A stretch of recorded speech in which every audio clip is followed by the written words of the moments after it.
a great weekend. Oh my God, go fuck yourself. That was then. This is now, bitch. It's a whole new set of rules. It's Monday. If you ain't waking up with a taste of blood in your fucking mouth like a shark 5 feet from the shore, you fucked up. You understand? Because Monday is when you go, everybody else is like, still the weekend, you fucking go. Ow. What up, what up, what up?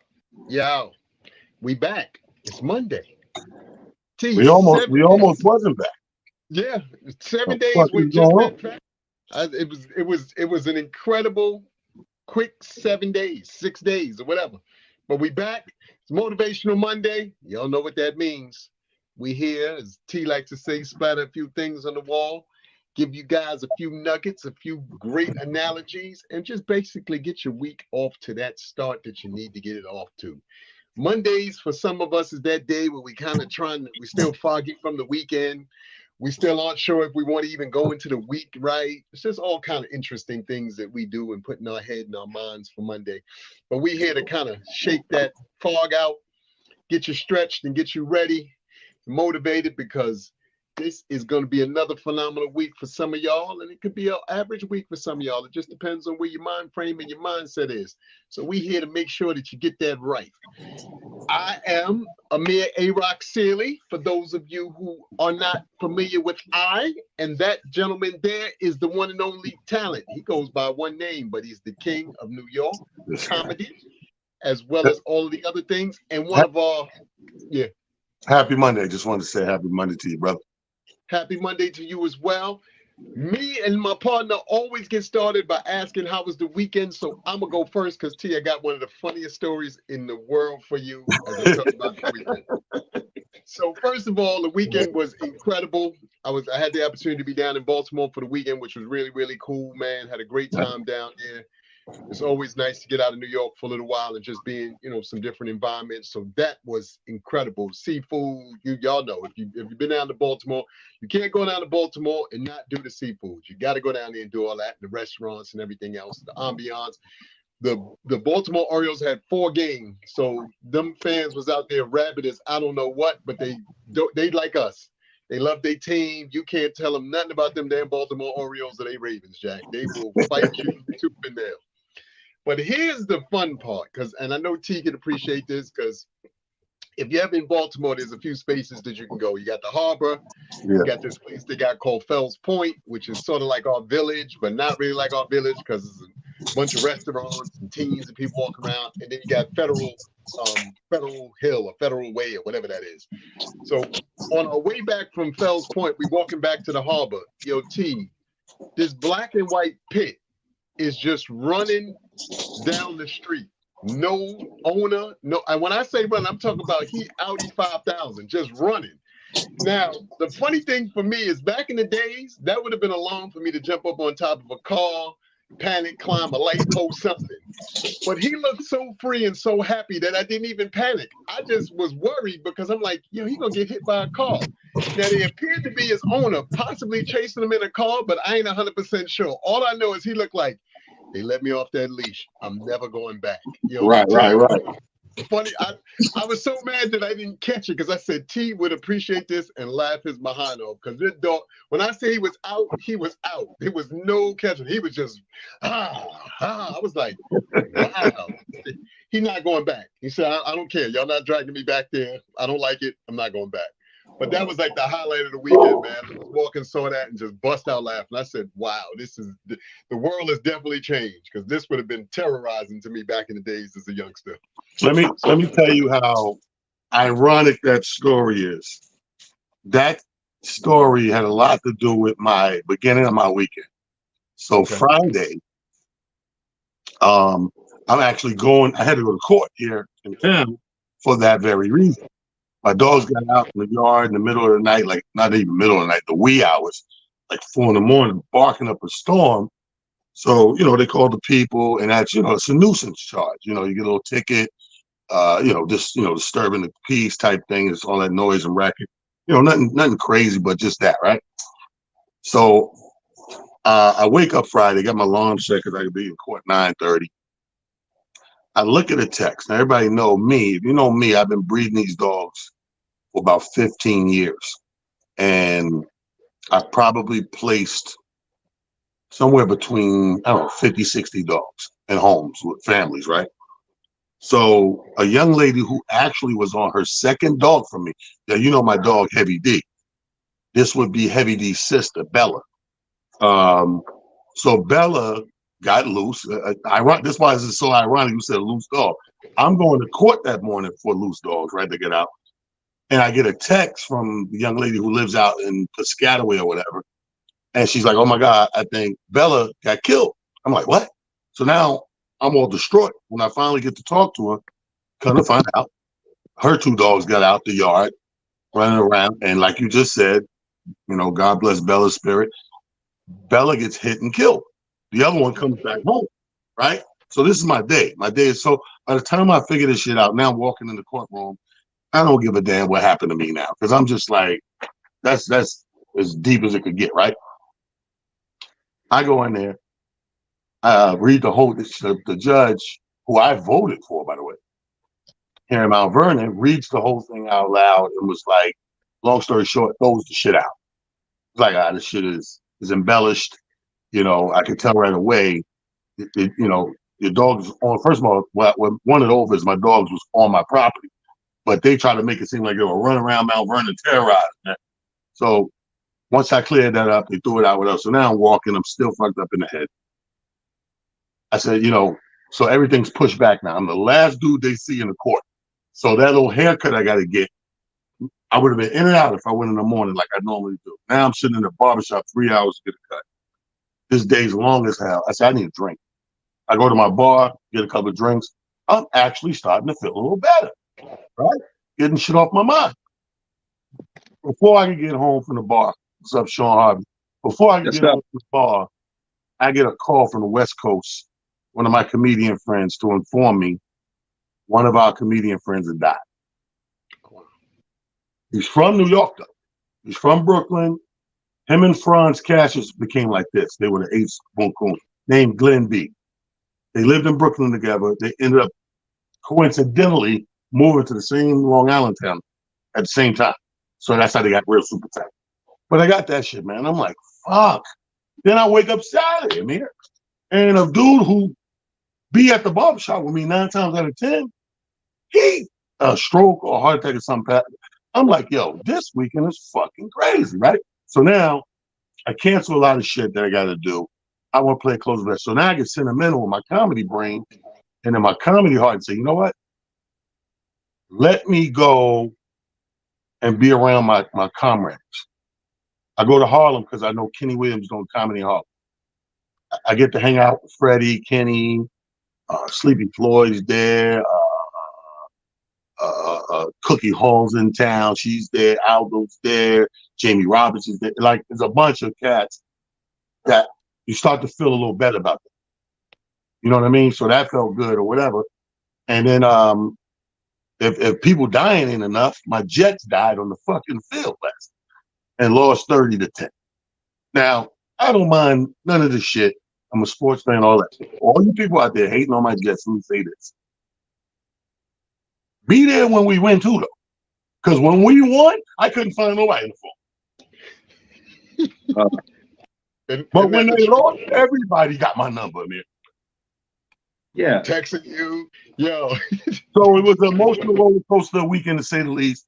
Shawn Harvey, before we get started, how was your weekend, brother? Yeah, my weekend was great. I was blessed to, go out there and do some stand-up and spread that joy of laughter to the rest of the universe and to the world.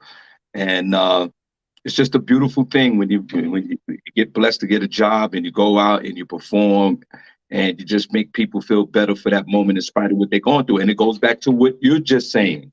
And sorry for your loss and your friend from the barbershop. And you see the thing that resonated, what you just said, was you had to be around your peoples. You what you did was, and I text you because I was up in Harlem, but it was too late for me to get the comedy in Harlem to hang out with you guys.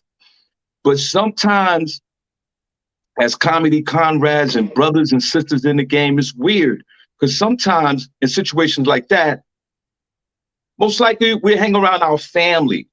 But sometimes, for me, I'll go to the comedy club and hang out with my brothers and sisters just to chop it up. And Amir, man, good to see you, brother. And want to give a shout out to Amir's Blazer. but my whole thing is it's normal to me when you say you went through your ups and downs through the weekend, and your sanctuary was the comedy club, where you was around your beloved brothers. It's not blood, but it's a comedic blood that gets us through these moments. And to the Jets, yeah, we got our asses kicked, but did we really get our asses kicked? We had, credit to the Dallas Cowboys, and all day I've been dealing with these Dallas Cowboy fans. I can't stand y'all. But there was an interception return by Gardner. If he would have picked that ball, that could have changed the whole momentum of the game. We caused a lot of penalties in that game. Like I said, I'm giving Dallas their credit. They did win the game, but we caused a lot of mistakes. And our defense is out there too long. Yeah. You're right. You're absolutely right. So I'm glad we all, good, bad, and different. I'm glad we all here. Yes. Because we are the word spreaders. That's what this show is about. 3 guys coming on here on Mondays consecutively to put the word to other people's ears and to uplift them. So just paint a picture for the viewers and listeners out there to let you know that we're human and we go through the same thing everybody goes through week in, week out, but we still come here to find that common ground to try to bring everybody in. So with that being said, I want to start off, because we have mentioned some off air very interesting. I want to start off with football because we are learning something in real time right now with the University of Colorado with Deion Sanders' team. And before I give it to you, Amir, to tell that, I like the branch of the story you told. Before I say that, I'm going to say I seen him in an interview after the game, not the post one, but a separate interview where he was breaking down to the interviewer that what his energy is. Because a lot of people misinterpret Deion's energy right now as, he's this cocky guy, this narcissist and all that. And he politely explained to the guy in the interview when he brought that up, he said, that's not what's going on. He said, people may read that or read far into that like that, but that's not what he's feeling and why he does what he does and move the way he moves. He said, you got to realize something. Him coming up chasing whatever it is he was trying to do in sports, he said, nobody was ever there for him. He said, nobody was there for them. They didn't, they didn't have time. My mom had to work all the time to support us. My dad was out doing his thing or whatever case may be. So Deion had to build, if you will, an inner personality of a guy that didn't need and to act like he didn't need to get it done, figure a way to get it done himself. So he built this persona and he built this guy to be strong enough to get all these things done. He said, and a lot of people don't realize that it wasn't football that got him in school. He played football, but he went from high school to the Kansas City Royals or whatever, baseball. Yeah. So he had to build this extra man inside the man. And I could fucking relate. Let me say that. I could fucking relate 110 fucking % in comedy when I started. I didn't have the luxury of anybody that could come into the rescue or whatever. First of all, I was in uncharted territories in my family. Mm-hmm. It ain't like a lot of people have the luxury of, my dad's a plumber, I'm gonna be a plumber. My mom's plays softball, I'm gonna play softball. My man was in construction. That right there, when you do that, those people, believe it or not, you sort of have a cheat code of what you're about to do. Guys like myself, who are, how they always talk about, I'm the first in my family to go to college. Yeah. That's a big deal in the Black community because for hundreds of years, we've been so slighted and whitewashed out of the race and so put behind and backed up that we couldn't get there. We couldn't get the resources. We couldn't get the support. We couldn't get shit. A lot of us geographically just wasn't in the right place to have those opportunities. So for me to dive into stand-up comedy, I was in uncharted waters as far as my family goes. I don't have a fucking comedian down the line of my family tree. And it's a big ass tree. You can't find one nigga say, I told a joke. You told a drunk joke with a can of Schaefer beer. And you ain't a professional to me. So I understood when he was saying that, and the drive he had to create this inner persona, this inner protection, this inner, I got it, I'm gonna do it, I'm gonna figure it out because I don't want to. And some of us can't do it, and some of us don't want to put that on our other people. It's sort of like our parents' generation and our parents' generation. Those older generations, the way they were brought up, they didn't want to put none of their shit on you. So it was nothing. My mom, perfect example. My mother died of cancer, right? My mother told us, oh, every time she went to a hospital, she would make up some shit while she going. Never out of her mouth did she say the C word in my life. And you be looking at her like, yo, mom, you all right? What you doing? Oh, I just got to go to the doctor and check up on the blah, blah, blah. Or, I got blood clot. She was saying all type of shit. Never the C word. And it was the C word all along. But that's that generation, is to not put that. She knows if she said the C word, she don't know out of her 6 children which ones can deal with that and take that and still function, and who is going to fuck up and derail their whole future. And I get that. You know what I mean? I'm like that. I'm my mother's son. When I'm going through something, I've never sat down with one of my kids and had a conversation of something I might have been going through, because they're my kid. And you don't need my shit to derail you, that's all the fuck I need. Spend all this money in a college somewhere, and your kid is in there failing because they're thinking about, oh man, dad going through it. Oh man, mommy can't, blah, blah, blah. Oh man. And I get it. So I get it. And I chose, at this point, now that we know what it is, we have a choice. We can follow mom and dad's footsteps and grandpa and grandma, or we can change that up and say, no, fuck that. I'm going to sit down and tell my kids, and fuck them if they worry, and fuck them if I direct. I choose the first one, myself. But I'm going to pass it to Amir because I want to start the first point making of this show with that Deion post interview that you brought up off air, Amir. The floor is yours. Yes. So, one of the things that I've found motivating, to the point that, Talon just brought to the table, is this whole Deion, and I'm not going to say phenomenon, because he's been prime time for a very long time. For those of us who've had the pleasure of following him, not only, in his football career, but in his baseball career, and just, in general. But I was saying, for Motivational Monday, if you're not following and or in some way engrossed in what Deion Sanders is managing to manifest, because to a point that Talon just made, we're always looking to manifest things. And he made a perfect analogy. So many of us are afraid, for whatever reasons, to be the best versions of ourselves, maybe to share the version of ourselves that the world really needs, for whatever reason. Deion has found a way to not only do that, but he's found a way to do it and to shake up what has, for a very long time, been the old boys club as far as the NCAA and college football is concerned.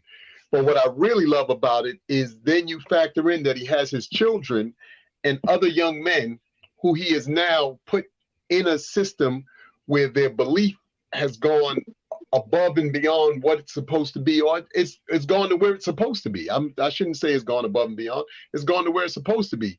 But what I love about it is when he's asked about it, whether it's in the post-game interviews or when he's just talking, you got to really pay attention to Deion's words. The man is not out there, like Talon said, being narcissistic. He's not out there saying anything that would belittle any of his counterparts or any of the people who he's, having the opportunity to go against. But what he is doing is showing, once again, when given the opportunity for someone to partake in something that supposedly is something that we're not good at, or something that's not supposedly our thing, that man is out there showing this. You really think that, or y'all really believe that? His son is out there balling like any quarterback that you've ever seen on any level. And then his, like I said, the fact that he's got that program, Colorado, this is real talk and true story. I don't know if y'all even paying attention to the amount of people who are showing up at the Colorado game. I feel like that team right now is the LA Lakers of college football. Everybody's showing up to them games. And I'm talking about showing up. None of us have ever wanted to go to Colorado. I'm just going to keep it a buck. I ain't never wanted to ski like that. I ain't never thought to myself, we need a ski trip to Colorado, none of that. But Cameron's been there. The Rock has been there. Lil Wayne was there. Like the list goes on and on and on. And I mean, these people are showing up because Dion and what he's been able to create is just a movement like nothing we've seen in a very long time. And then the last point that I'll make, which was something else that he also brought up, was the fact that his young team or these group of young men, they won't realize the impact of what they're doing to maybe 20, 30 years from now. Talent, myself, and Shawn have all had the luxury of living through the Georgetown phenomenon when everybody had the gray and black Georgetown jackets. We lived through the Fab Five era when everybody had the long shorts and the baldy with the black socks. Right. We lived through the UNLV era when UNLV, was that team. So to see this Colorado team jogatize the world the way that it has, and to make the impact that it's having. And like I said, hopefully people are looking at it from the positive standpoint, not the negative stuff that people sometimes want to buy into. Those young men are showing up week in and week out, and they're playing their hearts out. And every game has been exciting thus far. So I'm in. I'm all in. I can't speak for anybody else, but I can tell y'all I'm all in. I can't wait to see what this man continues to do with his program and that group of young men and where they go from here. You know what I mean? Yeah. So I mean, and that's crazy. I don't know if you're paying attention, Shawn, to the phenom that's going on there. You're right about one thing, bro. It's like, who the fuck is thinking about Colorado? But and Dion said this thing in the interview that somebody said standing up for him was like, it's crazy. It's like when a white guy get a coaching job like that, everybody's like, yeah, we know he's going to get the job done. They have press conferences of how good they're going to kick ass and blah, blah, blah, blah, blah. This man gets the job and everybody's against him. Everybody's like wanting to fail, wanting to, not cheering him on. And that's where the entertainment community made a conscious decision to say, no, this is big for all of us. This is big for history. And they're jumping on it, and they're going there to support this dude to keep that motivation level high as possible. Like you said, The Rock, he came out the last game, Lil Wayne in the front rapping for the intro of the team. You see you see Shannon and Stephen A getting on private planes, going there, spending their own money just to, make sure they're there for the support because they're part of the sports culture and all that type of stuff. And what I wanted to pig you on in the same token, when you said the part of the funny part of taking his kids, and people always lying about this, how you feel about your kids, like you feel the same way about all your kids. No, you don't. You're a fucking liar. Unless all your kids are clones of the same personality, no fucking you don't. Now, now let me be clear. You love all your kids the same. That's love. Don't necessarily mean you like these motherfuckers the same. Yes. Yeah. I got kids, when that phone rang, I'm cheesing. Yeah. Then I got kids that, what the fuck did he do? Yeah. You know what I'm talking about? All the people with more than one kid, you know what the fuck I'm talking about. You look at the phone, it's ringing, they got that name, you go, hush. Hey, little mama, what's happening? You okay? Right. Everything right? That's the good girl kid. Yes. Then you got called through this. Nigga, what? What did you do? Right. Go ahead, Shawn. Yeah, you are absolutely right, and about the kids, of course. But I want to say this, and Amir Sealy, thank you so much, man. A-Rock Sealy, man, appreciate you, love you to death for bringing up this whole thing with Deion Sanders. Actually, what it is, for me, it's the laws of attraction happening right in front of our face. They say, they got an old saying, right? Tell me who you hang out with and I'll tell you who you are. Birds of a feather flock together. His winning energy was contagious in Colorado. He went to Colorado, fired everybody. Everybody had to go. They almost fired the mascot and the cheerleaders. Everybody had to go. He came in there with the winning culture that attracts others. Winners hang with winners. And I'm not talking on a physical sense. I'm talking about on a spiritual and a mental. He's not cocky. He's a very confident man. We all should get behind and support Deion in this movement, because to me, it's bigger than football. Yes. Exactly. Because you know that's the case, because the Colorado State head coach disrespected him with his sunglasses, but he made $1 million that day selling these Hammer Time looking shades. So let's see what it really is. It's the law of attraction. He is the winner, and everyone's flocking. He's like Moses part in the Red Sea. Yo, his son, his other son, all these transfer students, the students that committed to another school will change their mind and went to Colorado, they following him. And man, this man has flipped college football, not only as far as the games and him winning, but I just think that the mentality of it all. And you're right, New York King talent, you're right. If it was a white dude that was the head coach, who was a foregone conclusion, he's our guy, and he's going to behave this certain way. You see the smoke coming from Deion. All the coaches are like, why do he got an interview with his shades on? What are we talking about here? But that's the hate he's going to get, but with being successful. This is bigger than the games itself. This is our folks following our own folk and are unified in what Deion Sanders believes in, which he's instilled in them young men to go out there. This is a team that only won one game last year. That part. One game.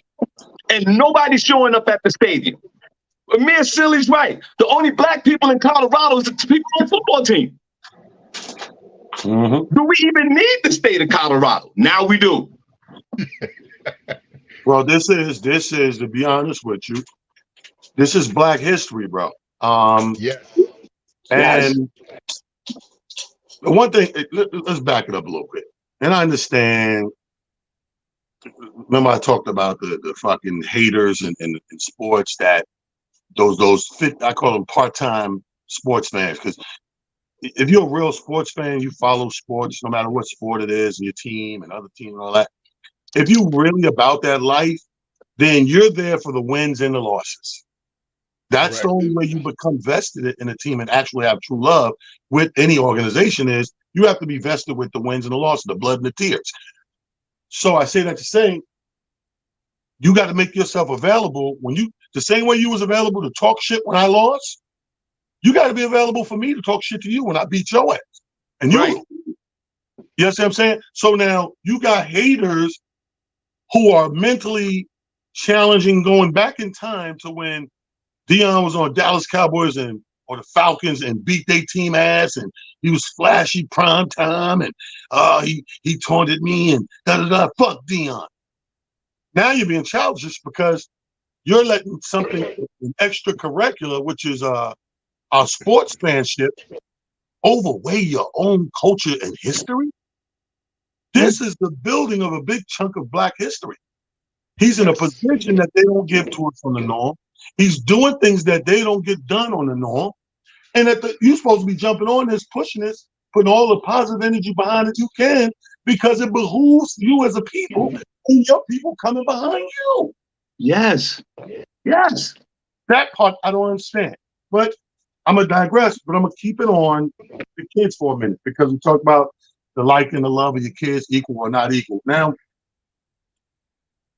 we talked last week, I think we touched on things that roadblocks in the road, things that hold you back, things that get in the way. People say, oh, I got this, I couldn't do it because of this. You know, we make up excuses. Shawn admitted himself, like, hey, man, my biggest thing is me sometimes. I get my own way. Hence the phrase, get out your own way. You know what I mean? Right. But a lot of people like to use their kids. So a lot of people say, oh, I can't do that because I got to do this and kid or da-da-da. Now, other than the bare shit, the real necessity shit, are you one of those parents that are fucking up and enabling your kid with these bad ideas and bad decisions? Are you dumping money and resources into that too? Because again, like, I'm my mother's son. My mother would have never gave me no money for no bullshit. I couldn't have talked my money into $10 towards bullshit. I couldn't. She's not that. She's smarter than that. Hey, Ma, I got this idea. I'm gonna do this and I'm gonna build this and they're gonna put this and the people gonna. My mother been like, man, get the fuck out of here with that shit. How the fuck is that gonna work? Well, I'm gonna do this. And then how you gonna do this? Well, if I could just find the nigga, you ain't got it worked out. Fuck out my face. You know what I'm saying? So you have a lot of parents out there who those roadblocks and those speed bumps and those hurdles are actually from them being in a neighborhood. Now, I'm not no fucking Superman. I'm just talking about it because I've lived it. And I've had times along my journey where I had to wake my damn self up and say, my nigga, you're enabling them right now. Whether it's a kid, sometimes it's been a kid, sometimes it's been a friend, sometimes it's been a relative, sometimes it's been a colleague. It's been a lot of shit. Or sometimes it's just a straight fucked up investment. Don't matter.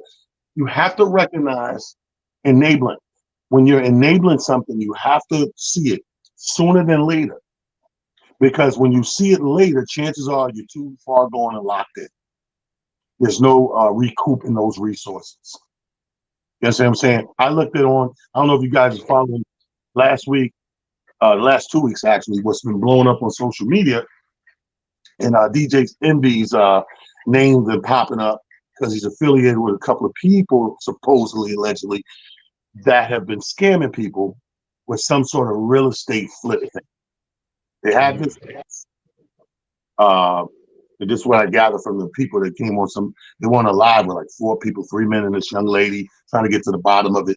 But lo and behold, you invest, you get 20 or 30% on your investment. And the funny thing is, you got, I don't mean to laugh, but it is funny, comedian will find it funny, but you got a couple of niggas from the hood, they get a little money in the hood. And one nigga's like, yeah, I gave these niggas 100 racks. And, gave them 100,000 and supposed to get 130 back. Can't find these niggas. Niggas ain't answering the phone, phones is off, blah, blah, blah. And he said he did his research and they got contracts and paperwork and all that, don't matter. But in doing his research, what he found to be was it's more people that they keep doing it to. And the reason they know now that it's a scam is because it's still one property. It's not like several properties. It's this one property. But let's say this property, I'm saying, hey, man, come get this crib with me. Give me 100. We're going to flip it and get 130 back, boom, boom. Once you get a certain amount of people giving you 50, 100, 150, it's a scam because how much is this fucking little property worth? Why do you need 25 of us? And then why 25 of us now can't get in contact with you motherfuckers? So it's stuff like that to me, you have to recognize early. You got to put your finger on your thumb on it and stop enabling these people because you know why people do these things? Because they can. Because people allow it. People make it easy for them. My son, perfect example, talent. I just got on him a little bit. I got to go to Brooklyn tonight, do his podcast as well. I got on him a little bit over text because a promoter calls me and goes, yo. And I remember he called me like a month ago. Yo, give me your son's number on book one show. I thought it was a done deal. The nigga texts me right before the show and go, yo, fuck is up with your son, man? Like, I'm going to call him. He won't return the call. He won't pick up the call. I'm trying to get on my show where I can, blah, blah, blah. He said, and he's going to say some shit in the text about this young generation, man. For niggas who stay on their phone, they don't they're horrible with returning calls and blah, blah, blah, blah, and all that, right? So I hit my son. It's like, yo, I forward him the actual text so he can see it, what the man's saying about it. Oh, I don't know. I ain't see the show. I said, what's the number? What's the name? I said, don't fucking matter. Answer all that shit. Yeah. You're in the business trying to be a professional comedian. Answer all that shit. Work begets work, nigga. It ain't about who and what and where. It's coming through. You don't know. Your biggest blessings are going to come from the weirdest fucking places. I can promise you that. I'm a fucking walking example of that shit. Your biggest hookup opportunities and money, that's going to come in the most unusual, unpredictable situations. That's why you answer it all. Yeah. If it ain't some shit, and I understand we get all these robocalls and all that, but it took 1 second to hang up on the niggas.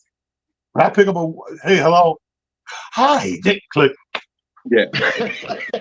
That was the bullshit. Because if you pay attention, there's this pause. If you ever pick up the call, there's a pause because it's automated dialing till they hear the voice. It take a second and a half for them voice to kick in. So I know it's the bullshit. Because I pick right up. If I go, hey, hello. Hey, hot, click.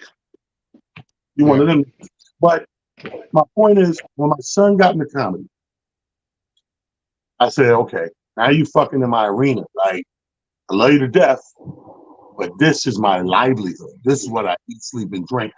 I don't play when it comes to this. I play on that stage with the microphone. That's about it. When I'm doing the business part, when I'm cutting the deal, when I'm traveling to the city, town, or state, or country, all that other shit to go with it, I do not play. It's not a game. The only games I have fun with is actually on the stage and sometime in the green room with us comedians fucking around. But that thing is serious. So when I realized he wanted to dive into it, you're a kid. You're still young to me. So I'm like, oh, okay, that's cool. You actually was funny the first clip you sent me. But here's the thing. I'm not going to help you for a whole year.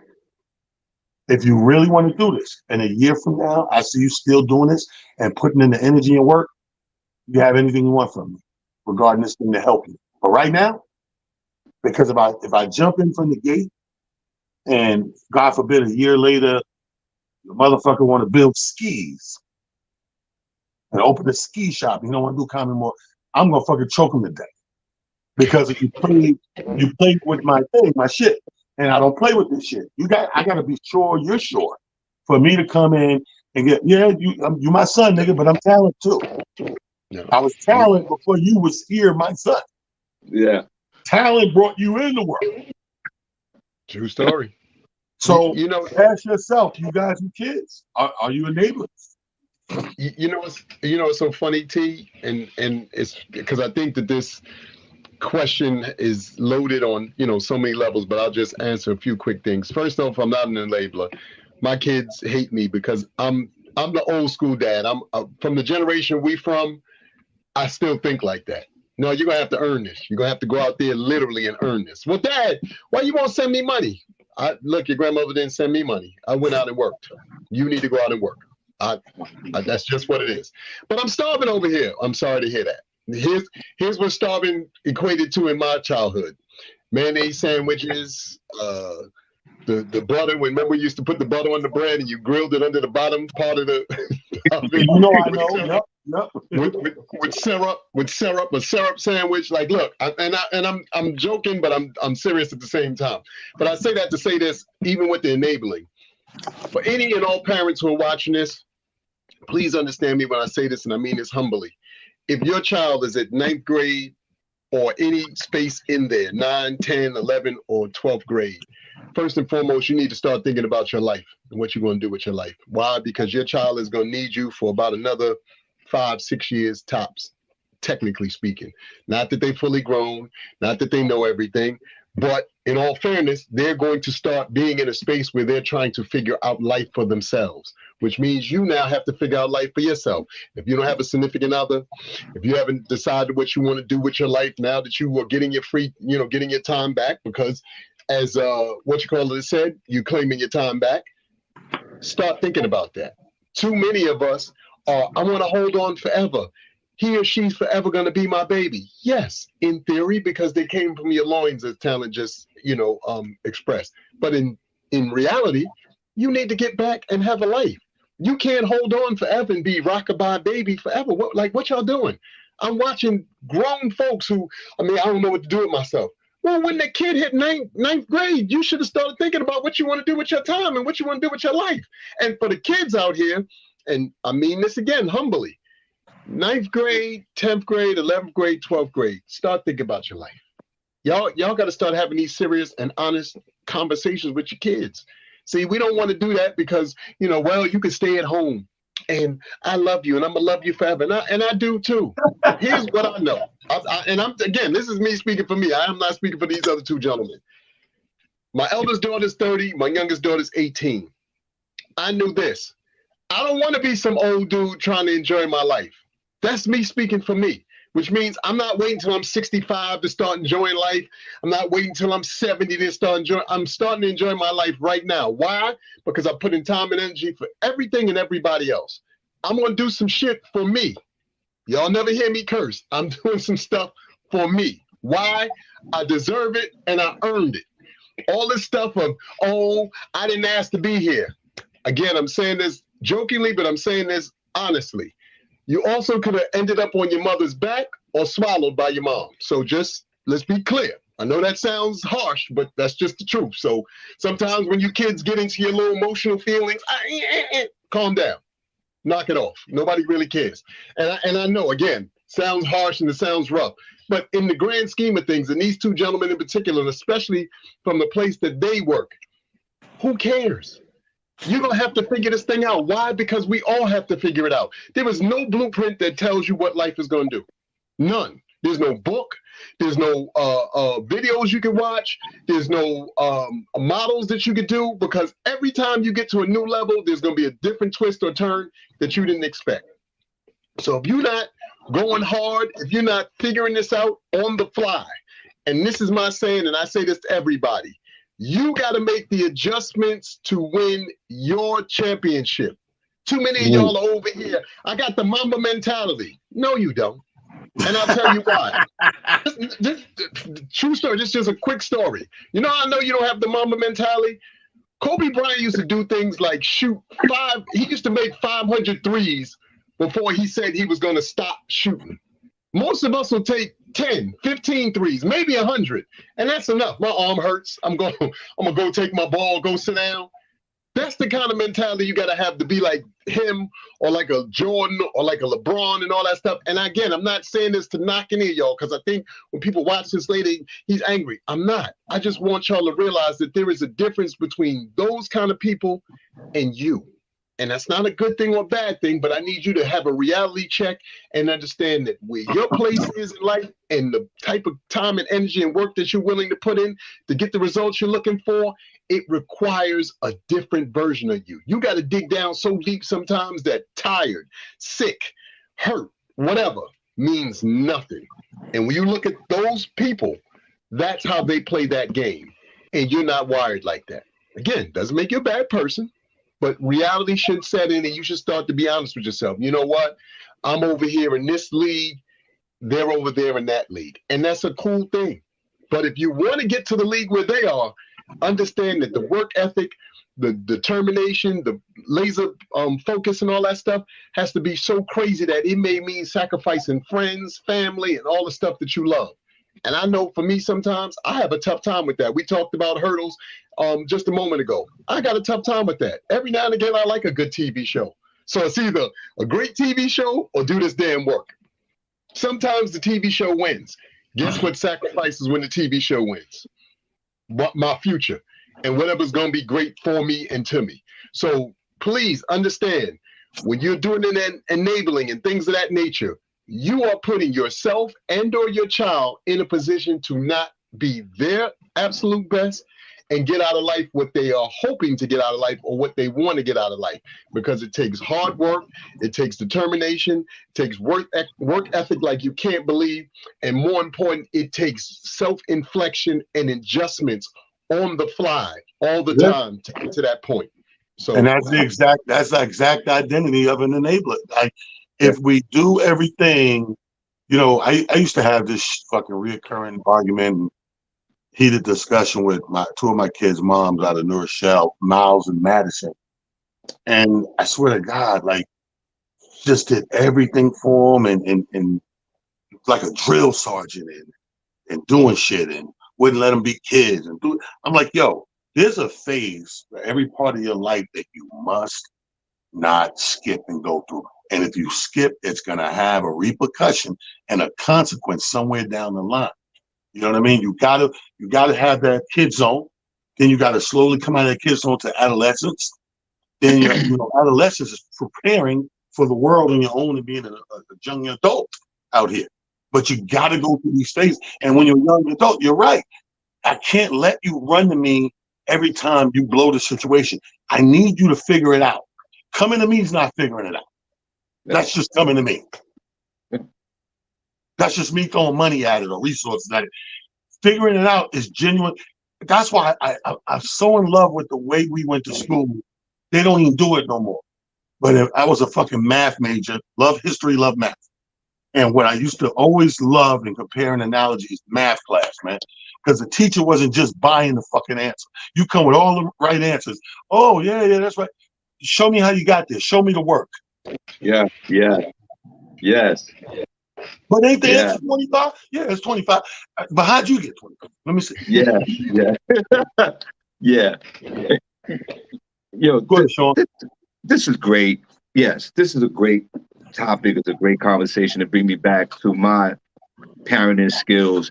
And enabling is, to me, almost a fatal disease that can sever a relationship with the parent and the child. And that almost happened in my case, which you was getting ready to touch on, T, was happening to me.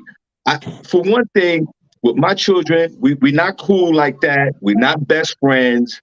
We're not on the same level, because sometimes parents think that to be to have this relationship with your child, you got to dumb it down and be cool like them. No, doesn't work. And I've had encounters with my baby mothers about that, where I'm like, listen, you can't be so cool like that with her. We still have to set these ground rules. We still have to live our life in that example, the way that we want them to live. And for me, it's with my kids, I always share my experience, strength, and hopes. Listen, this is what I've been through. I've been there, because sometimes, you know how kids, they do certain things in life and we go, we've been there. I've done that. And they don't even realize that we've been there and we've done that.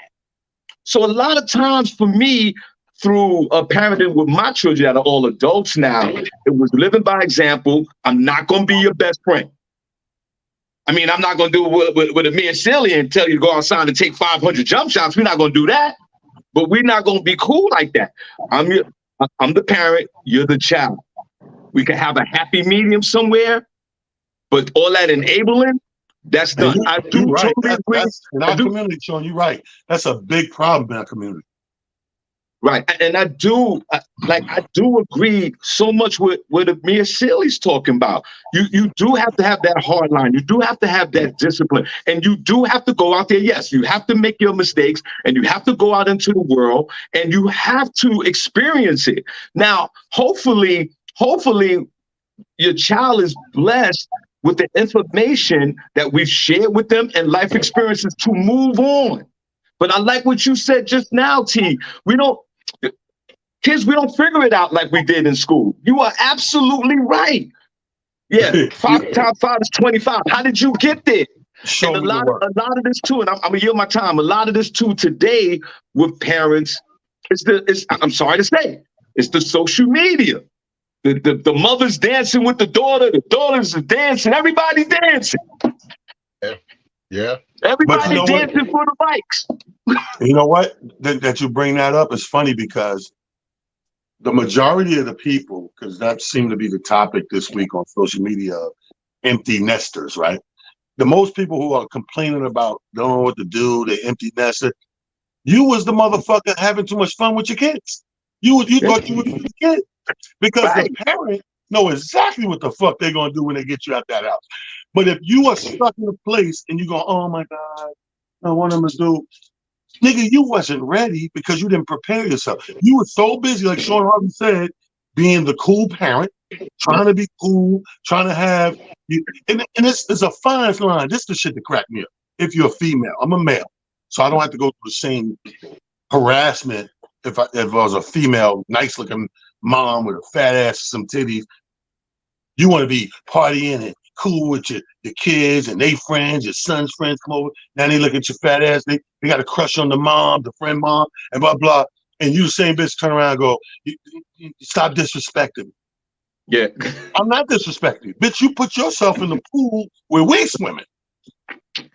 So if you the, Shawn, don't laugh. If you the mom and you swimming in the pool with me and my niggas, it's fair game. How do I not look at your ass now? You're twerking with your daughter in them right there. I'm looking at your daughter twerking. Whose ass is right next to her ass?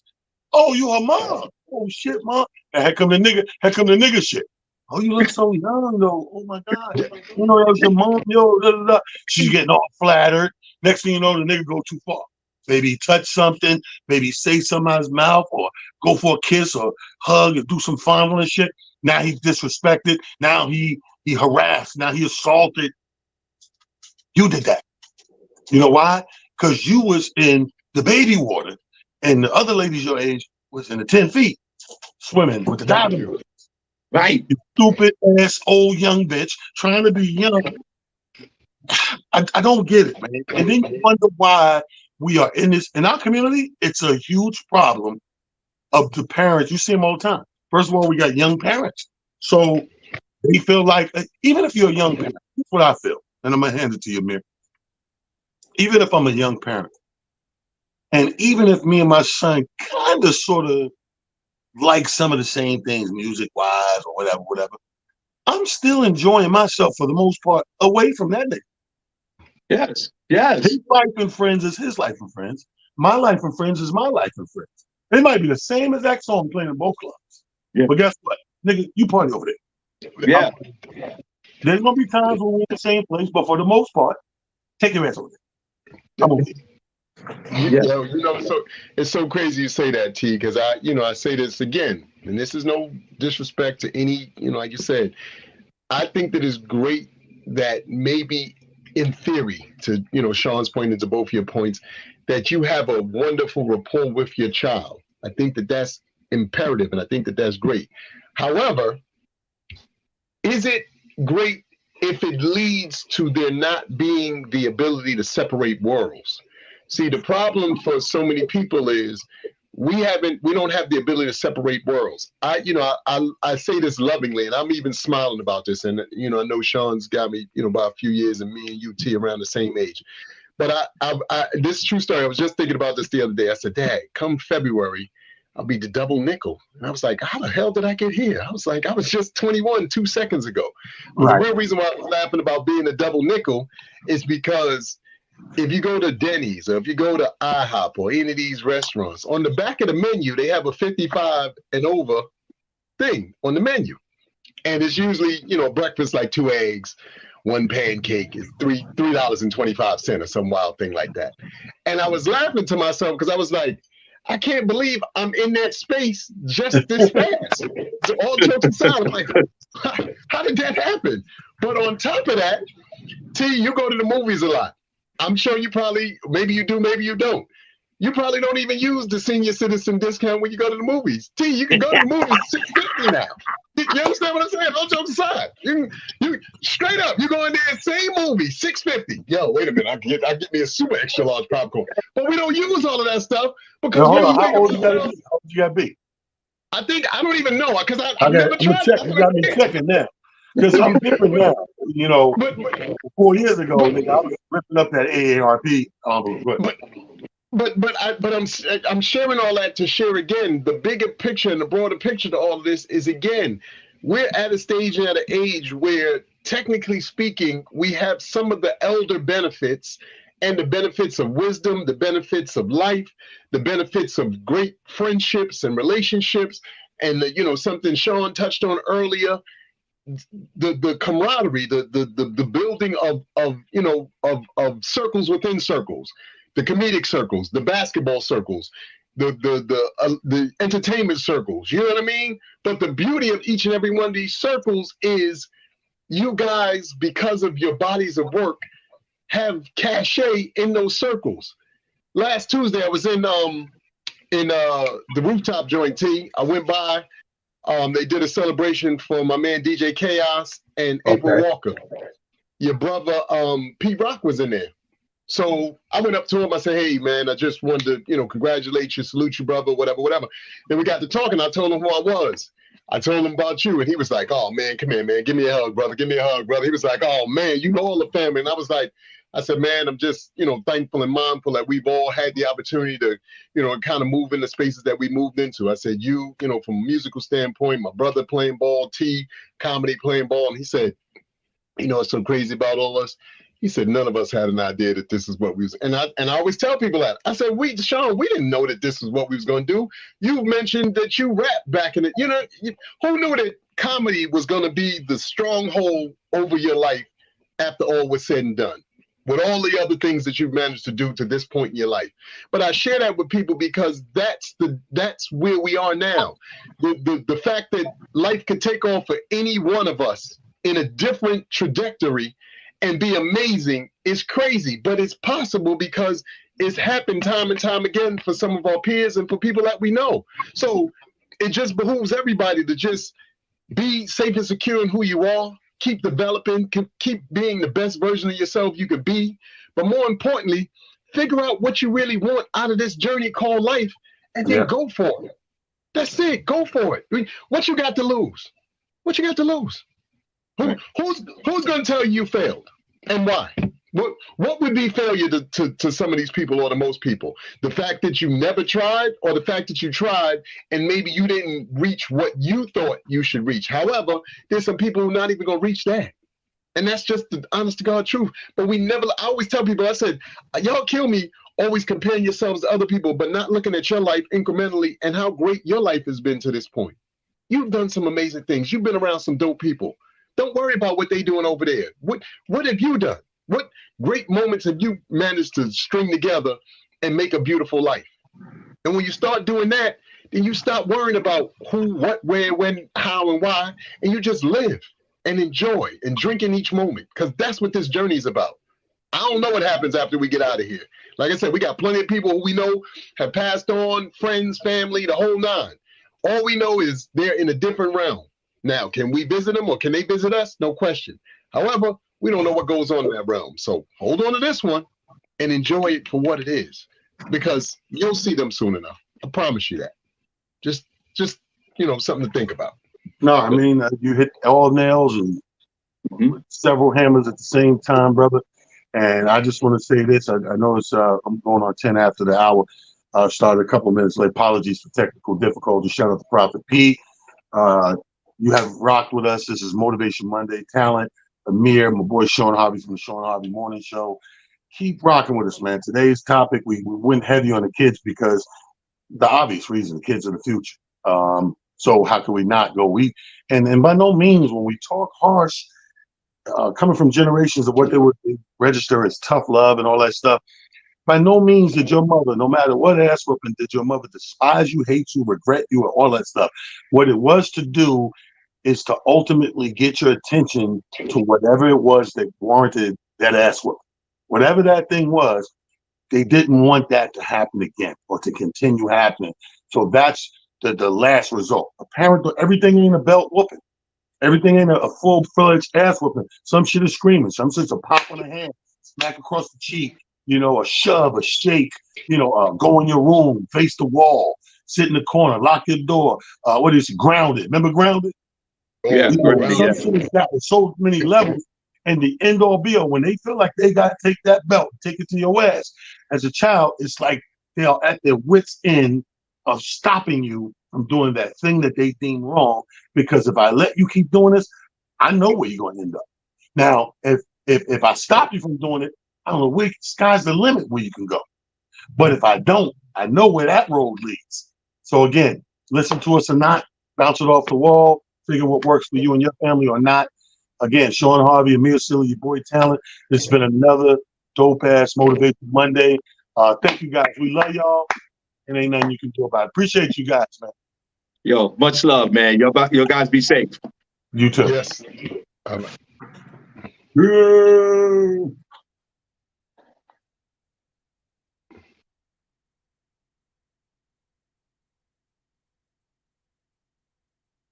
Prophet. It's Monday, cocksuckers, and you better come prepared. It's Monday, cocksuckers, and you better come prepared because they don't fuck around on Monday.